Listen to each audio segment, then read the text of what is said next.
যাদের ভিতরে তিনটি অপরাধ আছে, তিনটি ত্রুটি আছে, আপনি তাদের সাথী হবেন না, তাদেরকে বন্ধু বানাবেন না।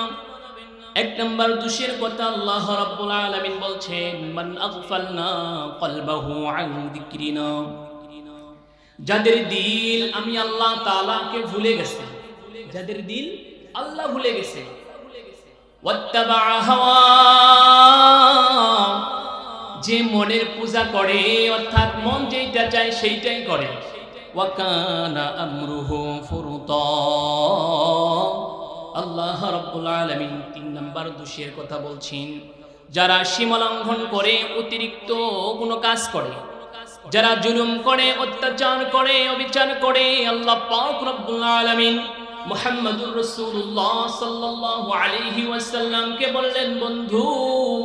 যাদের ভিতরে তিনটি দোষ আছে আপনি তাদেরকে বন্ধু বানাবেন না।